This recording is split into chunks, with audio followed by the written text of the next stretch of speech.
የአርሲ ኦርቶዶክስ ምዕመናን ላይ የደረሰው በደል በርካቶችንም ሀሳብ ውስጥ የከተተም ነገር ሆነዋል።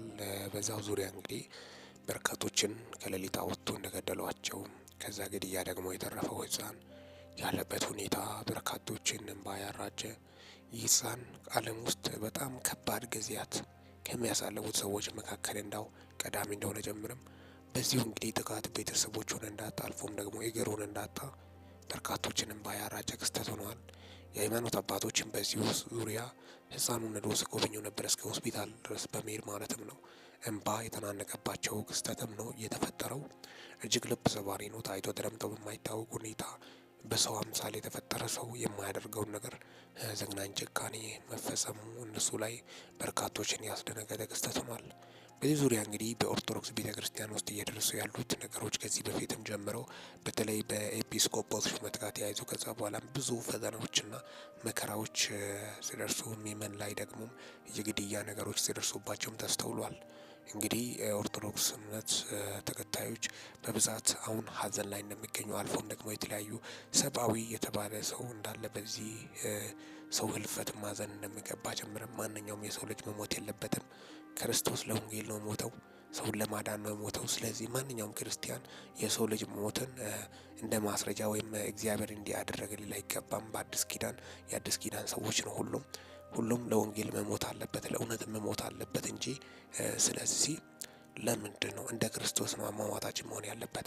ለወንድሞቻችን ይቅርታ ያደረጉ እንጂ የሰው ሞት ላይ እንዴት አንዳንድ ሰዎች ያጨበጭባሉ? በማለትም በርካቶቹም ሀሳባቸውን ቅሬታቸውን ሲያቀርቡም ነበር።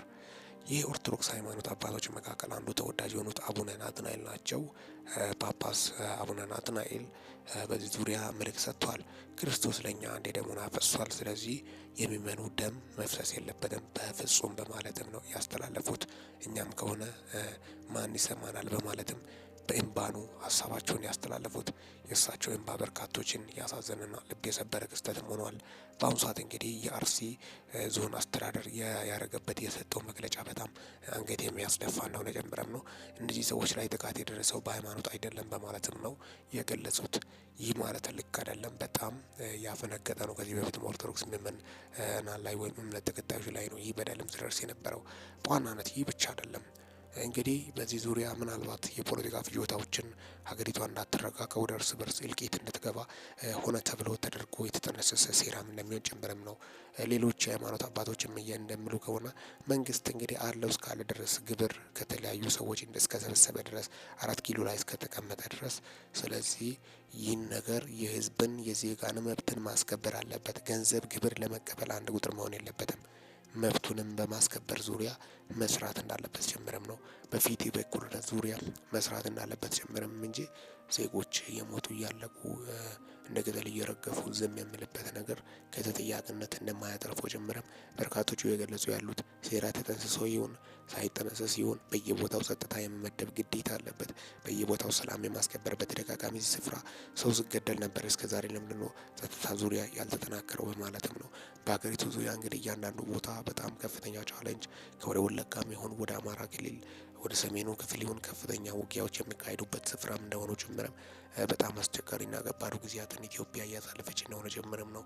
ይህን ነገር ደግሞ ሁሉ ነገር በመነጋገርና በመወያየት በሰላማዊ መንገድም ነው። እንደዚህ አይነት ነገሮች ከባድ ነገር ይዞ ሊመጡ ይችላሉ፣ መዘዝ ይዞ ሊመጡ ይችላሉ። ስለዚህ በሃይማኖታዊ ጉዳይ ይሁን አጠቃላይ በሁሉም ነገር በጣም ሃይማኖታዊ ጉዳይ ደግሞ በኢትዮጵያ ላይ ከፍተኛ ሴንሲቲቭ ከሆኑት ነገሮች መካከልም አንዱ ነው ማለትም ነው። ስለዚህ ነገሮችን በማየት በማጠን መስተካከል እንዳለበት ጸጥታ ኃይል ተደራጅቶ ተመድበው በዛ ስፍራ የንጹሃንን ነፍስ መጠበቅ እንዳለባቸውም ጭምርም ነው።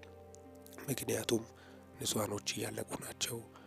በግፍ ምንም የማያውቁት ፖለቲካ ምን እንደሆነ በአሁኑ ሰዓት ሀገር በራሱ ማን እየመራ እንደሆነ እንኳን የማያውቁት ንጹሃን ህዝብ የሚሞቱበት ምክንያት ይብቃ። ስር ያለው ምስኪን ለራሱ ከባድ ኑሮን እየገፋበት ነው።